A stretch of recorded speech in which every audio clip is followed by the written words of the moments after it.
ये निर्गमन 3 निकालेंगे, उसका 9 वचन पढ़ेंगे।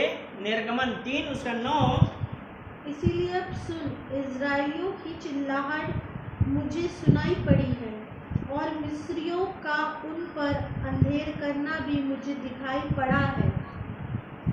यहाँ पे जो अभी हमने पढ़ा ना, परमेश्वर को इस्राएलियों की आवाज सुनाई पड़ी और जो अंधेर हो रहा था वो भी परमेश्वर ने देखा। जो मिस्री लोग परमेश्वर के लोगों के ऊपर कर रहे थे, अब यहाँ पे परमेश्वर ने उसको चुना, मूसा को। मूसा तो क्या था, एक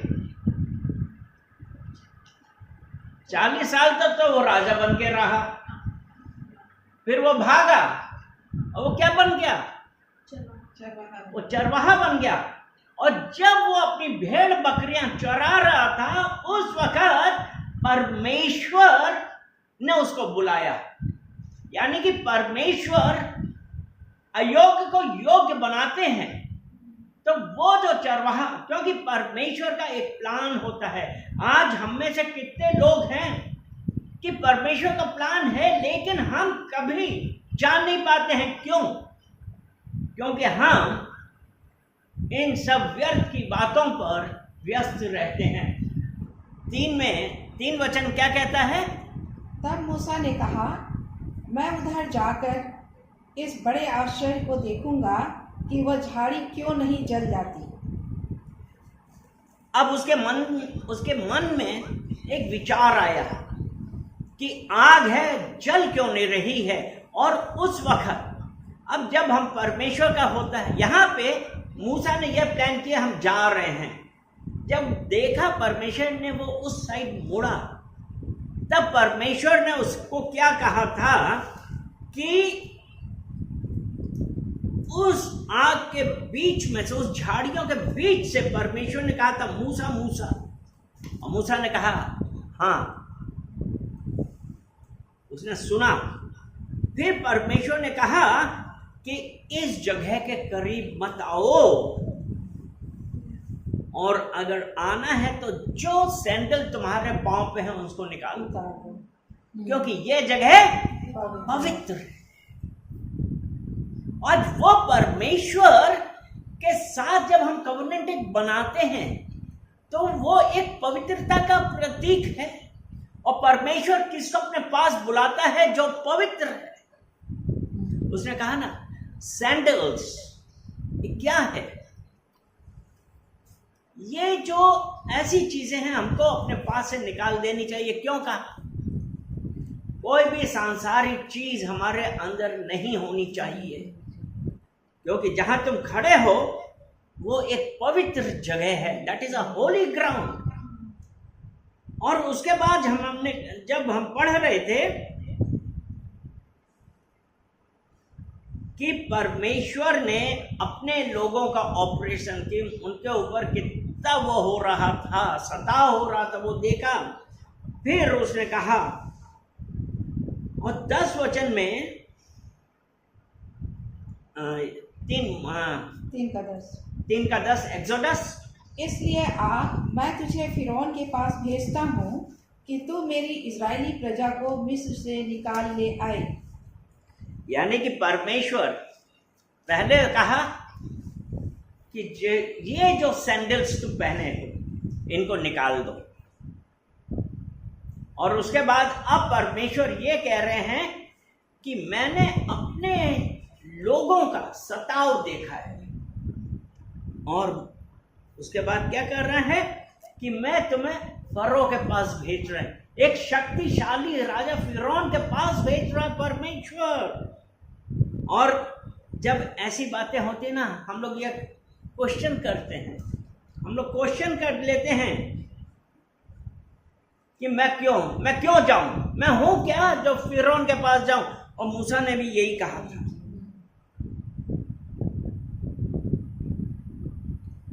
तब परमेश्वर, अगर परमेश्वर ने किसी को बुलाया, अगर परमेश्वर ने आपको बुलाया है तो परमेश्वर ही आपको संभालेगा। इसका 12 वचन, उसने कहा, निश्चय मैं तेरे संग रहूंगा और इस बात को कि तेरा भेजने वाला मैं हूँ तेरे लिए ये चिन्ह होगा कि जब तुम उन लोगों को मिस्र से निकाल चुके तब तुम इसी पहाड़ पे परमेश्वर की उपासना करोगे।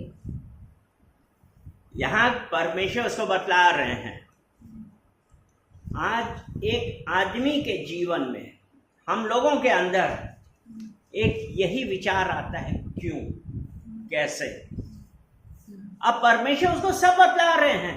अब वो फिर क्वेश्चन करता है कि अगर मैं जाके इजराइलियों के पास जाऊं, इजराइली लोग पूछेंगे कि तुम कौन, किसने भेजा है। डाउट हमको परमेश्वर से दूर करता है। और यहां मूसा, जिसको परमेश्वर ने चुना है, तो उसने कहा कि पहली बात तो मैं हूं कौन, जो इजराइलियों को मिस्रियों के बीच से और फिरौन के बीच से निकाल के लाऊं। फिर परमेश्वर ने उसको कहा 14 वचन में, परमेश्वर ने मूसा से कहा, मैं जो हूँ सो हूँ। फिर उसने कहा, तू इजराइलियों से यह कहना, जिसका नाम मैं हूँ है, उसी ने मुझे तुम्हारे पास भेजा है। उसने कहा कि जिसका नाम मैं हूँ उसने भेजा है। 19 वचन पढ़ेंगे। मैं जानता हूँ कि मिस्र का राजा तुमको जाने ना देगा, वरन बड़े बल से दबाए जाने पर भी जाने ना देगा। परमेश्वर सब जानते हैं और मतलब सब कुछ बतला रहे हैं। और हम लोग परमेश्वर के पास से, परमेश्वर का कार्य करने से दूर हो जाते हैं। हम तरीके से बहाने बनाते हैं, बहुत तरीके से बहाने बनाते हैं कि हम कैसे दूर, कैसे हम बचें। और मूसा ने भी यही किया। मूसा ने क्या नया बहाना बनाया, एक्सोडस 4 उसका 10 देखेंगे। मूसा ने यहोवा से कहा, हे मेरे प्रभु, मैं बोलने में निपुण नहीं, ना तो पहले था और ना जब तूने अपने दास से बातें करने लगा। मैं तो मुंह और जीभ का भद्दा हूँ। यानी कि अब वो कह रहा है कि मैं ठीक से बोल भी नहीं पाता हूं। परमेश्वर सब कुछ कर रहा है, लेकिन मैं तो बोल भी नहीं पाता हूं ठीक से, तो मैं कैसे कहूंगा।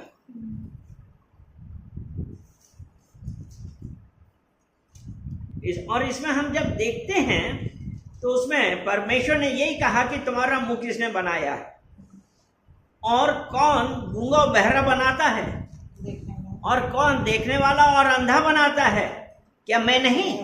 परमेश्वर सब कुछ करता है। तो यानी कि अगर आज हम कोई बहाने बना रहे हैं तो हमको यह सोचना चाहिए हम बहाने किससे बना रहे हैं।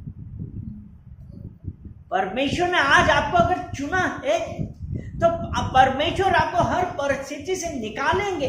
लेकिन आज हमारे लिए क्या ये जरूरी है कि हम परमेश्वर की बात माने या हम बहाने बनाए और हम अपने अंदर एक यह करते हैं, क्या इज इट पॉसिबल, क्या यह हो सकता है, मैं तो बोल भी नहीं पाता हूं। लेकिन वो जितना भी बहाने बना रहा था, और परमेश्वर सब कुछ कर रहा है, लेकिन वो बहाने बनाए जा रहा था। परमेश्वर को गुस्सा आ गया। परमेश्वर मूसा के ऊपर गुस्सा हुआ। उसे कहा कि हारून क्या तुम्हारा भाई नहीं है।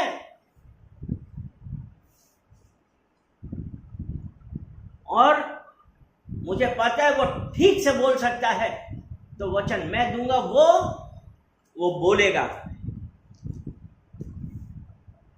इसका 15 वचन, इसलिए तू उसे ये बातें सिखाना, और मैं उसके मुख के संग और तेरे मुख के संग होकर जो कुछ तुम्हें करना होगा वो तुमको सिखलाता जाऊंगा।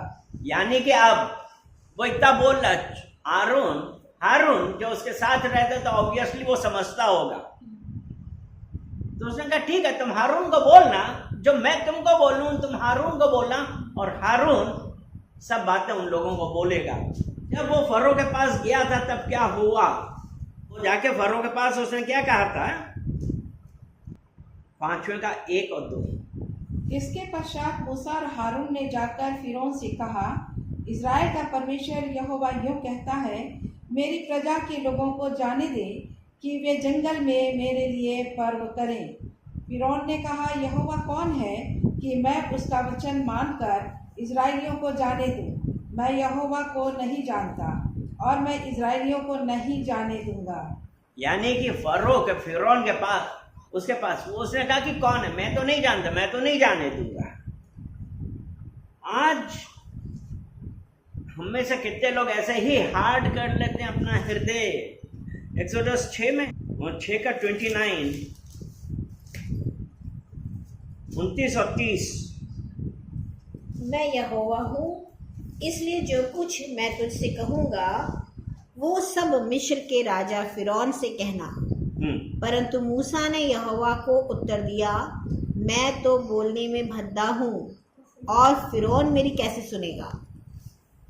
यानी कि वो कह रहा फिरौन कैसे सुनेगा, मैं तो बोलने में भद्दा हूँ, यानी कि मैं ठीक से नहीं बोल पाता तो तुतलाता हूँ। यही तो हुआ ना।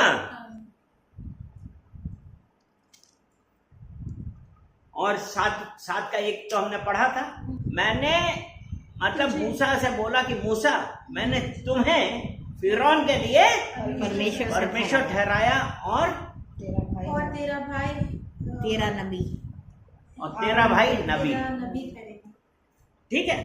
उसके बाद जब वो लोग गए फिरौन के उसमें गए तो परमेश्वर ने कहा था ना कि हम मिराकल दिखाएंगे, और पहला मिराकल क्या था, उसने लाठी फेंकी और लाठी सांप बन गई।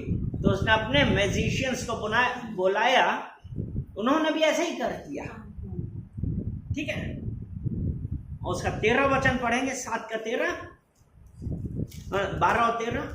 उन्होंने भी अपने अपनी लाठी को डाल दिया और वे भी अजगर बन गए, पर हारून की लाठी उनकी लाठियों को निगल गई। परंतु फिरौन का मन और हठीला हो गया और यहोवा के वचन के अनुसार उसने मूसा और हारून की बातों को नहीं माना। यानी कि मूसा की लाठी ने फिरौन के जितने लोग थे उन सब की लाठियों को निगल लिया और उसने नहीं माना। तो 14 वचन में देखें, 14 में क्या कहा है। तब यहोवा ने मूसा से कहा, फिरौन का मन कठोर हो गया है और वह इस प्रजा को जाने नहीं देता। मतलब फिरौन का मन कठोर हो गया है। उसका मन कठोर किसने किया? फिरौन ने अपने आप किया कठोर। और परमेश्वर ये जानता था, उन्होंने कहा कि वो मेरे लोगों को जाने नहीं देगा। और यहाँ पे पहला मिरेकल क्या दिखाया, जब वो उसके पास गया उसे कहा कि मेरे लोगों को जाने दो। उसका 16 वचन, और उससे इस प्रकार कहना, इब्रियों का परमेश्वर यहोवा ने मुझसे यह कहने के लिए तेरे पास भेजा है कि मेरी प्रजा के लोगों को जाने दे, जिससे वे जंगल में मेरी उपासना करें, और अब तक तूने मेरा कहना नहीं माना। मेरे लोगों को जाने दो, उसने कहना नहीं माना। और 17 वचन में उसने क्या कहा? परमेश्वर का वचन कहता है, यहोवा यूं कहता है, इससे तू जान लेगा कि मैं परमेश्वर हूँ। देख, मैं अपने हाथ की लाठी को नील नदी के जल पे मारूंगा और जल रहू बन जाएगा। यानी कि परमेश्वर का पहला मिरेकल क्या था? वो दिखा रहे हैं कि फिरौन का हृदय कठोर है। उसने लाठी मारी, पानी लाल हो गया, मछलियां सब मर गई, सब मर गई। और उसके जो मैजिशियंस थे फिरौन के, उन्होंने भी ऐसे ही किया। और 22 में लिखा है कि फिरौन का हृदय कठोर हुआ। फिरौन का हृदय कठोर हो गया, हठीला हो गया। फिरौन का हृदय हठीला हो गया। दूसरे में जब वो नहीं माना, परमेश्वर ने दूसरा मिरेकल क्या किया था? मेंढकों को हर जगह मेंढक, कोई जगह ऐसी नहीं बची थी जहां पे मेंढक नहीं।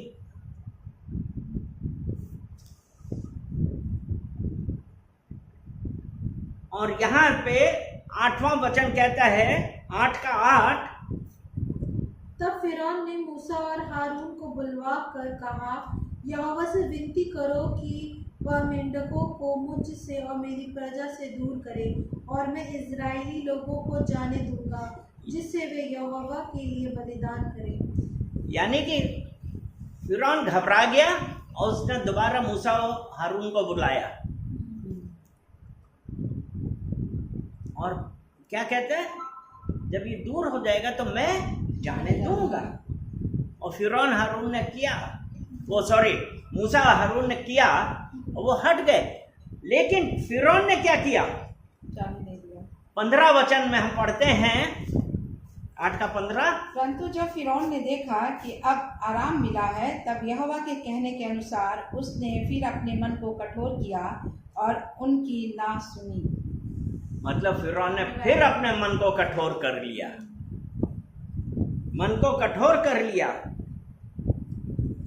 जहां पे खून बना, फिरौन का हृदय कठोर। मेंढक आए, फिरौन का हृदय कठोर। और तीसरा प्लेग क्या है? 16 वचन, 16, फिर यहोवा ने मूसा से कहा, हारून को आज्ञा दे कि तू अपनी लाठी को बढ़ा और भूमि की धूलि पर मार, जिससे वह मिस्र देश भर में कुटकियां बन जाए। यानी कि मक्खियां महीन होती है। हाँ, बिल्कुल वैसे, नॉट एग्जैक्टली मक्खी, लेकिन आम के पेड़ों में कुटकी नहीं हो जाती है, Nice. वही। हाँ वही, जो फलों के ऊपर, फूलों के ऊपर वो बन जाए। और ऐसा ही हुआ। और 18 वचन में जब फिरौन ने क्या किया, अपने तब जादूगरों ने चाहा कि अपने तंत्र मंत्र के बल से हम भी कुटकियां ले आएं, हाँ। परंतु उनमें से ना हो सका। इस प्रकार मनुष्यों और पशु दोनों पे कुटकियां बनी रही। हाँ, वो लोग नहीं कर पाए। और उसके बाद उनके तंत्र मंत्र करने वालों ने क्या कहा? तब जादूगरों ने फिरौन से कहा, यह तो परमेश्वर के हाथ का काम है। तभी यहोवा के कहने के अनुसार फिरौन का मन कठोर होता गया और उसने मूसा और हारून की बात ना मानी। यानी कि सब कुछ हुआ। उन्होंने कहा कि ये परमेश्वर का हाथ है, लेकिन फिरौन नहीं माना। उसका मन कठोर हो गया, उसका मन कठोर हो गया। आज जो ये वचन आ रहे हैं, अभी हम इसमें देखेंगे कि हम कहां पे स्टैंड कर रहे हैं। उसके बाद जो चौथा प्लेग था, 21 वचन हम पढ़ते हैं। यदि तू मेरी प्रजा को ना जाने देगा तो सुन, मैं तुझ पर और तेरे कर्मचारियों और तेरी प्रजा पर और तेरे घराने पे झुंड के झुंड डांस भेजूंगा, और मिस्रियों के घर और उनके रहने की भूमि भी डांसों से भर जाएगी। क्या चीज? परमेश्वर ने उसको कहा कि अगर तूने नहीं किया तो मैं ऐसा भेजूंगा मिस्रियों के पास। और यहाँ पे उसके बाद जो परमेश्वर ने क्या कहा कि गोशेन की जो भूमि परमेश्वर ने इजराइलियों के लिए अलग कर ली थी, जहाँ पे सब वो लोग रह रहे थे, कहता वहां पे नहीं जाएंगे, वहाँ पे नहीं जाएंगे, सब मिस्रियों के उस पर जाएंगे। और उसके बाद परमेश्वर ने क्या कहा कि मैं अपने लोगों के बीच और मिस्रियों के बीच में अंतर करूंगा। और 24 वचन में क्या है? और यहोवा ने वैसा ही किया, और फिरौन के भवन और उसके कर्मचारियों के घरों में और सारे मिस्र देश में डांसों की झुंड से झुंड भर गए, और डांसों के मारे वो देश नष्ट हुआ।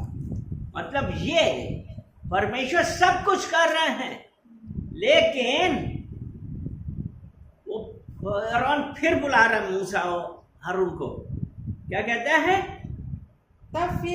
हाँ। तब फिरौन ने मूसा और हारून को बुलवा के कहा, तुम जाकर अपने परमेश्वर के लिए इसी देश में बलिदान करो, लेकिन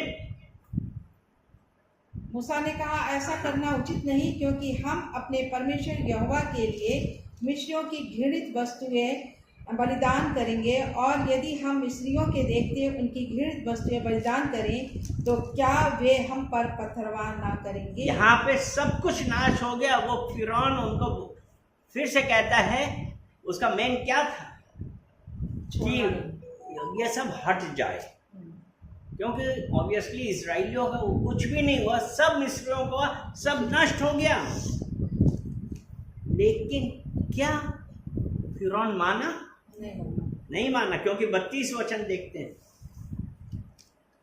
तब फिरौन ने इस बार भी अपने मन को कठोर किया और उन लोगों को जाने ना दिया। फिरौन ने फिर अपना हृदय कठोर किया। कष्ट पड़ रहे हैं, लेकिन हमारे अंदर है कि हम झुकेंगे नहीं। ए, प्रार्थना कर दो। प्रार्थना कर दी गई, हम फिर अपने पुराने ढर्रे पे आ गए। फायदा हुआ, उसके बाद हम फिर पुराने ढर्रे में, और वही फिरौन कर रहा है। पांचवा क्या हुआ? सारे पशु लोग बीमार हो गए, क्योंकि परमेश्वर ने फिर मूसा और हारून से कहा, जाकर उनको कहो कि मेरे लोगों को जाने दो। लेकिन वो तब भी नहीं माना, क्योंकि उसका 9 का 3 वचन में कहा, अगर नहीं जाने दोगे तो परमेश्वर ने क्या करेंगे? 9 के 3 में, तो सुन, तेरे जो घोड़े, गधे, ऊंट, गाय, बैल, भेड़, बकरी आदि पशु मैदान में है, उन पर यहोवा का हाथ ऐसा पड़ेगा कि बहुत भारी मरी होगी। बहुत भारी मरी होगी। और यहाँ पे फिर अगले वचन में कहा कि लेकिन जो गोशान में जो इजरायली लोग का है, वो उनको कुछ नहीं होगा, सब कुछ होगा। तुम्हारे सब पशु वशु सब मर जाएंगे। और परमेश्वर ने ऐसा किया कि सब मर गए। लेकिन क्या देख रहा है कि इजराइलियों को एक भी नहीं मरा। और 9 का 7 में हम देखें क्या हुआ। और फिरौन ने लोगों को भेजा, पर इजराइलियों के पशुओं में से एक भी नहीं मरा था। तो भी फिरौन का मन कठोर हो गया और उसने उन लोगों को जाने ना दिया। फिर से फिरौन का मन क्या हुआ? कठोर हो गया। हम नहीं सुधरेंगे, हम नहीं सुधरेंगे। वही हो रहा है। ऐसा है कि हम लोग कई बार अपने सेल्फिश पन होता है ना। आज हम कितनी बार हम लोग क्या देखते हैं कि कलीसिया में लोग आते हैं, आए प्रार्थना करवाए, उसके बाद गायब हो गए। क्यों? क्योंकि उनका मतलब सॉल्व हो गया, मन फिर से कठोर हो गया।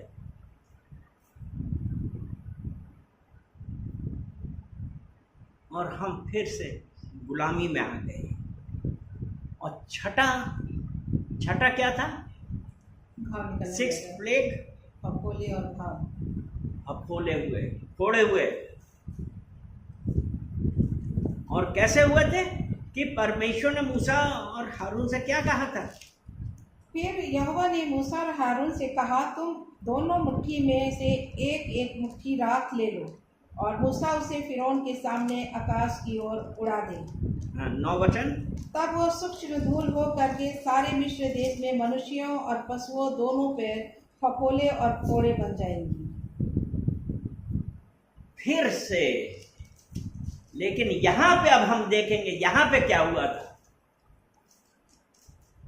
यहाँ पे 12 वचन पढ़े। तब यहोवा ने फिरौन के मन को कठोर कर दिया, और जैसा यहोवा ने मूसा से कहा था उसने उनकी न सुनी। अब परमेश्वर ने फिरौन का मन, मतलब परमेश्वर चांस दे रहा है। तो अब परमेश्वर ने फिरौन का मन कठोर कर दिया, जिद पकड़ ली, हम नहीं सुधरेंगे। यहां पे हम ऐसा कितने यही करते हैं कि पहले क्यों नहीं किया, अब तो हम नहीं करते। और अगर हम यहां पे देखते हैं, यहां पे और जो 7वां था कि बड़े बड़े ओले गिरे, मतलब उसका 9 का 34 पढ़ेंगे, एक्सोडस 9 उसका 34। परंतु यह देखकर कि मेघ और ओले और बादल का गरजना बंद हो गया, फिरौन ने अपने कर्मचारी समेत फिर अपने मन को कठोर करके पाप किया। मतलब यहाँ जब उसने देखा बारिश, ओले, मेघ सब कुछ बंद हो गया, तो फरोह ने क्या किया, फिर अपना हृदय अपने कर्मचारियों के सहित, उसका 35 वचन, इस प्रकार फिरौन का मन हठीला होता गया और उसने इजराइलियों को जाने ना दिया। जैसा इस कि- प्रकार मतलब कितनी प्रॉब्लम, एक जगह परमेश्वर ने उसका वो किया, लेकिन हर जगह उसने कुछ कर दिया। अब यहाँ पे सब कुछ हो गया। आज हमें से यही होता है कि परमेश्वर हम सब के लिए कुछ ना कुछ करता है, लेकिन हम अपने आप को दीन नहीं करते हैं, परमेश्वर की आज्ञाओं पे नहीं चलते हैं। और इसी प्रकार जब हम 8वां देखते हैं, तो 8वें में भी यही होता है कि उन्होंने टिड्डियां थी, टिड्डियां, और टिड्डियों ने पूरी फसल खा डाली। उनका घर, बेडरूम, टॉयलेट, खेत, खलियान, सब जगह टिड्डियां घुस गई, और जो कुछ भी था सब खा पी के खत्म कर दिया। एक्सोडस 10 उसका 12 वचन हम देखते हैं। तब यहोवा ने मूसा से कहा, मिस्र देश के ऊपर अपना हाथ बढ़ा कि टिड्डियां मिस्र देश पर चढ़ के भूमि का जितना अन्न आदि ओले से बचा है सब को चट कर जाए। जो ओले से बचा है, तो उन्होंने कहा अब टिड्डियां आके वो सब खा डालेंगी। और मूसा ने किया तो ईस्ट विंड, पूरब से तेज हवा आई कि और पूरा दिन पूरी रात चली, और सुबह टिड्डियां भरी हुई थी। फिरौन ने क्या कहा, 16 वचन। तब फिरौन ने तुरंत मूसा और हारून को बुलवा करके कहा, मैंने तो तुम्हारे परमेश्वर यहोवा का और तुम्हारा भी अपराध किया है, और 17 वचन भी, इसलिए केवल अब की बार मेरा अपराध क्षमा करो और अपने परमेश्वर यहोवा से विनती करो कि वह अपने मेरे ऊपर से इस मृत्यु को दूर करे। यानी कि फिर उसने बुलाया, वो बोल रहा कि मैंने पाप किया। अब यहाँ पे वो कह रहा मैंने पाप किया है, अपने परमेश्वर यहोवा से कहो कि इन सबको हटा ले। और परमेश्वर ने नेक्स्ट उसमें क्या था कि बहुत वेस्ट विंड आई और उसने सब हटा ली, लेकिन 20 वचन, तो भी यहोवा ने फिरौन के मन को कठोर कर दिया, जिससे उसने इजराइलियों को जाने ना दिया। यहाँ पे परमेश्वर ने उसका मन कठोर किया, क्योंकि यहाँ पे क्या कह रहा, अपने परमेश्वर यहोवा से, अपने परमेश्वर, मैंने पाप किया है, कन्फेस कर रहा है मैंने पाप किया है, लेकिन बिलीव नहीं, कह रहा मैंने पाप किया है।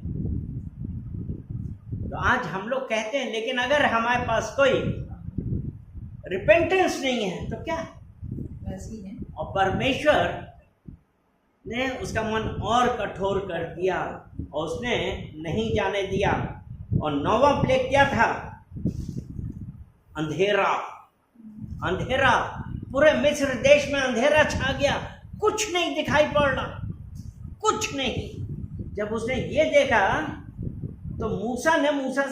तो फरोह ने मूसा से क्या कहा, 24 वचन, 10 का 24। तब फिरौन ने मूसा को बुलाकर कहा, तुम लोग जाओ, यहोवा की उपासना करो, अपने बालकों को भी संग ले जाओ, केवल अपने भेड़ बकरियों और गाय और बैल को छोड़ जाओ। यानी कि अब वो कह रहे हैं तुम चले जाओ लेकिन अपने जानवर छोड़ जाओ। मतलब मेन बिजनेस छोड़ दो। ये कंडीशन लगा रहा है, लेकिन मूसा ने मना किया। उसने कहा जाएंगे तो सब जाएंगे। और 27 वचन में यह है, पर यहोवा ने फिरौन का मन हठीला कर दिया, जिससे उसने उन्हें जाने न दिया। यानी कि यहाँ पे फिर वो कंडीशन लगाया, तो परमेश्वर ने फिरौन का मन हठीला कर दिया और उसने जाने ना दिया। और 10वां वचन क्या है? 11 का पहला वचन पढ़ेंगे। फिर यहोवा ने मूसा से कहा, एक और विपत्ति मैं फिरौन और मिस्र देश पर डालता हूँ, जिसके पश्चात वो तुम लोगों को वहां से जाने देगा, और जब वो जाने देगा तब तुम सभी को निश्चय निकाल देगा। यानी कि परमेश्वर ने कहा कि मैं एक और विपत्ति डालूंगा। और उसका 9 वचन पढ़ेंगे। यहोवा ने मूसा से कह दिया था, हाँ। फिरौन तुम्हारी ना सुनेगा, क्योंकि मेरी इच्छा है कि मिस्र देश में बहुत से चमत्कार करूं। हाँ, यहाँ पे वो बोल रहा है कि तुम्हारा पहलौठा मार दिया जाएगा, लेकिन उसने नहीं सुना। तो परमेश्वर ने क्या कहा था कि फिरौन तुम्हारी नहीं सुनेगा। मैं चाहता हूं कि मैं मिस्र देश में और भी चमत्कार करूं। 10वां वचन। मूसा और हारून ने फिरौन के सामने ये सब चमत्कार किए, पर यहोवा ने फिरौन का मन और कठोर कर दिया, इसलिए उसने इजरायलियों को अपने देश से जाने ना दिया। मतलब सब कुछ हुआ, लेकिन फिरौन ने अपना हृदय कठोर कर दिया, उसे नहीं जाने दिया। अब जब अंतिम में क्या हुआ था, हम एक्सोडस 18:5। तब मिस्र में सिंहासन पर विराजमान वाले फिरौन से लेकर चक्की पीसने वाली दासी तक के पहलौठे, वरन पशुओं तक के सब पहलौठों मर जाएंगे। यानी कि और 6 है कि बहुत और सारे हाँ, मिस्र देश में बड़ा हाहाकार मचेगा, यहाँ तक कि उसके समान ना तो कभी हुआ और ना होगा। मतलब सब पहलौठे मर गए। लास्ट में क्या हुआ? फिरौन ने क्या कहा कि अब ले जाओ, सब कुछ ले जाओ। 12 का 29 पढ़ेंगे। ऐसा हुआ कि आधी रात को यहोवा ने मिस्र देश में सिंहासन पर विराजमान वाले फिरौन से लेकर गड्ढे में रहने वाले बंधुए तक सबके पहलौठों को, वरन पशुओं तक के सब पहलौठों को मार डाला। और 30 में है, और फिरौन रात ही को उठ बैठा और उसके सब कर्मचारी, वरन सारे मिस्री उठे, और मिस्र में बड़ा हाहाकार मचा, क्योंकि एक भी ऐसा घर ना था जिसमें कोई मारा ना हो। मतलब एक भी घर ना था, सबका पहलौठा मर गया, सबका। उसके बाद फिरौन ने बुलाया रात के वक्त मूसा और हारून को, बुला के कहा कि अपने लोगों को, अपने जानवरों को, सबको ले जाओ। यहाँ पे अब बोला चले जाओ। अब अगर इसका 35 वचन देखें, इजरायलियों ने मूसा के कहने के अनुसार मिस्रियों से सोने चांदी के गहने और वस्त्र मांग लिए। 36। और यहोवा ने मिस्रियों को अपनी प्रजा के लोगों पर ऐसा दयालु किया कि उन्होंने जो जो मांगा वो सब उसको दिया। इस प्रकार इजरायलियों ने मिस्रियों को लूटा। यानी कि एक तो वो निकले, उसके बाद सोना चांदी खाना पीना सब लेके निकले। और यहाँ पे 12 का 40 पढ़ते हैं, एक्सोडस 12:40। मिस्र में बसे हुए इजराइलियों को 430 वर्ष बीत गए थे। यानी कि 430 साल वहां पे निकले। और जब वो वहां से निकले उसके बाद लाल समुद्र क्रॉस कर रहे थे। जब लाल समुद्र क्रॉस कर रहे थे, परमेश्वर ने जब वो आए तो इजराइलियों ने क्या देखा कि अब तो यहाँ पे समुद्र है, वो कैसे पार करेंगे। चैप्टर 14 और हम उसका पढ़ेंगे 14 का 4। तब मैं फिरौन के मन को कठोर कर दूंगा और वह उनका पीछा करेगा। तब फिरौन और उसकी सारी सेना के द्वारा मेरी महिमा होगी और मिस्री जान लेंगे कि मैं यहोवा हूँ, और उन्होंने वैसा ही किया। इसका नेक्स्ट भी पढ़ेंगे। जब मिस्र के राजा को यह समाचार मिला कि वे लोग भाग गए, तब फिरौन और उसके कर्मचारियों का मन उनके विरुद्ध पलट गया और वे कहने लगे, हमने ये क्या किया कि इजराइलियों को अपनी दासत्व से छुटकारा दे करके जाने दिया। यानी कि यहाँ पे एक तरफ तो वो कहता है चले जाओ, लेकिन अब उसके अंदर ये फिर हुआ कि वो कैसे चले गए, हमने वो छुटकारा दिया, वो तो हमारे दास थे, हमारे इतना काम करते थे, है ना। तो उसका हृदय फिर से कठोर हो गया। और उसका 8 वचन देखें। और यहोवा ने मिस्र के राजा फिरौन के मन को कठोर कर दिया, इसलिए उसने इजराइलियों का पीछा किया, परंतु इजराइली बेखटके निकले चले जाते थे। यानी कि परमेश्वर ने फिर फिरौन के राजा का हृदय कठोर किया। पहले वो अपना हृदय कठोर कर रहा था, यहाँ परमेश्वर जो सब चाहते हैं कि हम अपने उन रास्तों से फिर जाएं, लेकिन हमारे अंदर जो एक बिटरनेस है, एक जो स्पिरिट है, हम अपने आप को बदलना नहीं चाहते हैं, और यही हुआ। लेकिन जब परमेश्वर ने ये देखा तो उसने क्या किया, क्योंकि परमेश्वर और एक बड़ा चमत्कार दिखाना चाहता था। क्योंकि जब उसका 10 वचन हम देखते हैं। जब फिरौन निकट आया, तब इजराइलियों ने आंखें उठाकर क्या देखा कि मिस्री हमारा पीछा किए चले आ रहे हैं, और इजराइली अत्यंत डर गए और चिल्लाकर यहोवा की दुहाई दी। हम ये उसका 14 तक पढ़ लेंगे। और वे मूसा से कहने लगे, क्या मिस्र में कब्रें ना थी कि तू हमको वहाँ से मरने के लिए जंगल में ले आया है? तूने हमसे ये क्या किया कि हमको मिस्र से निकाल लाया?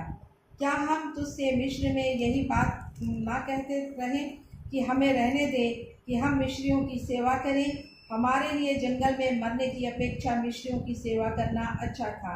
मूसा ने लोगों से कहा, डरो मत, खड़े खड़े वो उद्धार का काम देखो जो यहोवा आज तुम्हारे लिए करेगा, क्योंकि जिन मिस्रियों को तुम आज देखते हो उनको फिर कभी ना देखोगे, कभी ना देखोगे। यहोवा आप ही तुम्हारे लिए लड़ेगा, इसलिए तुम चुपचाप रहो। यहाँ पे परमेश्वर अपने लोगों को निकाल रहा है, लेकिन वही लोग मूसा हारून से क्या कह रहे थे कि तुम क्यों हमको निकाल के लाए हो। अर्थात हम दास्ता में हैं, लेकिन दास्ता में खाने का अच्छा मिल रहा है तो हम परमेश्वर ने जो हमारे लिए जगह रखी है वहां नहीं जाते हैं। हम उसी बंधन में रहना चाहते हैं। वो 430 साल तक बंधक बने हुए थे, और हम पहले हमने पढ़ा था कि उनके ऊपर क्या क्या चीजें हो रही थी, किस प्रकार की बातें हो रही थी। लेकिन यहाँ पे जब उन्होंने देखा कि आगे समुद्र है और पीछे मिस्री सेना है, वो ये कहने लगे कि तुम हमको क्यों निकाल के लाए हो। लेकिन मूसा ने क्या कहा कि भय ना खाए, डरो मत, क्योंकि परमेश्वर तुम्हारे लिए लड़ेगा। और 15 वचन में, वो 16 वचन में, और तू अपनी लाठी उठाकर अपना हाथ समुद्र के ऊपर बढ़ा और वह 2 भाग हो जाएगा। तब इजरायली समुद्र के बीच होकर स्थल ही स्थल पर चले जाएंगे। यानी कि परमेश्वर जो अपना एक और मिरेकल दिखा रहा था, उसने कहा अपनी लाठी उठा, समुद्र दो भाग, और उसके चुने हुए आज उस जगह से बाहर गए, क्योंकि उसने कहा था ना, उत्पत्ति जेनेसिस 12 का 1 और 2 पढ़ेंगे। यहोवा ने अब्राम से कहा, अपने देश और अपने कुटुंबियों और अपने पिता के घर को छोड़कर उस देश में चला जा जो मैं तुझे दिखाऊंगा, और मैं तुझसे एक बड़ी जाति बनाऊंगा और तुझे आशीष दूंगा और तेरा नाम महान करूंगा और तू आशीष का मूल होगा। परमेश्वर उन लोगों को ऐसी जगह लिए जा रहा था जिसको जानते नहीं थे, क्योंकि परमेश्वर की आज्ञाओं पे जब हम चलते तब, और यहाँ पे हम एक ये होता है कि क्यों ले जा रहे हैं, कैसे होगा, क्या होगा। हम हमेशा यही करते हैं कि जब हम दास्ता में हैं, दासत में रह के हमारे ऊपर जो कष्ट है, हम वो नहीं सोच रहे, हम ये सोचते हैं कि हमको खाने को अच्छा मिल रहा है। और वही इजराइली कर रहे थे, वही आज हम लोग में भी कितने लोग करते हैं, हम यही करते हैं। लेकिन जब परमेश्वर ने कहा, जब दास्ता से निकाला, तो परमेश्वर ने उन्हीं मिस्रियों के द्वारा उनको सोना चांदी खाना पीना सब दिलाया। वो सब होने के बावजूद भी वो मूसा के ऊपर कह रहे हैं कि तू हमको क्यों निकाल के लाया।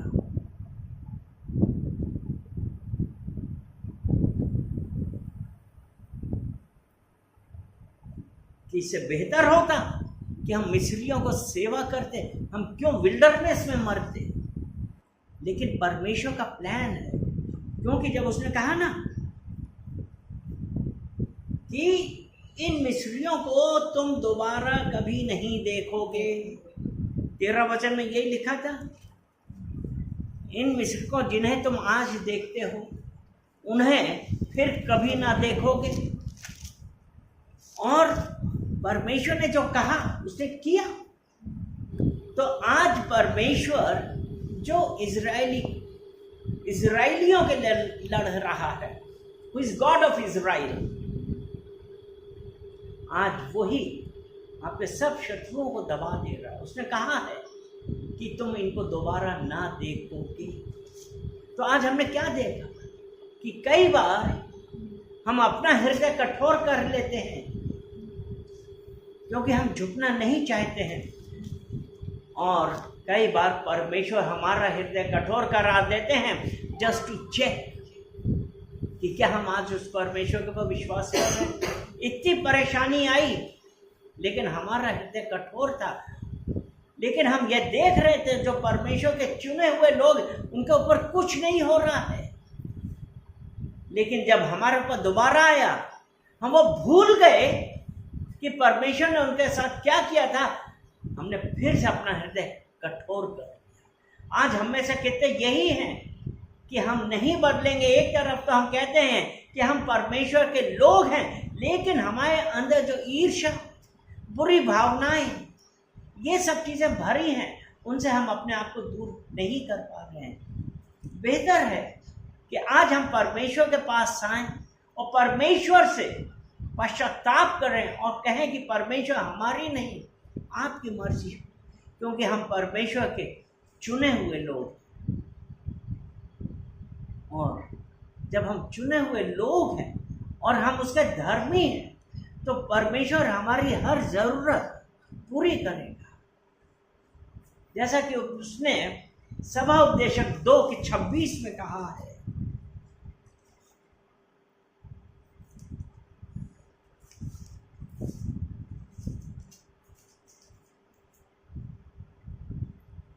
जो मनुष्य परमेश्वर की दृष्टि में अच्छा है, हाँ, उसको वह बुद्धि और ज्ञान और आनंद देता है। हाँ, परंतु पापी को वह दुख भरा हुआ काम ही देता है कि वह उसको देने के लिए संचय करके ढेर लगाए।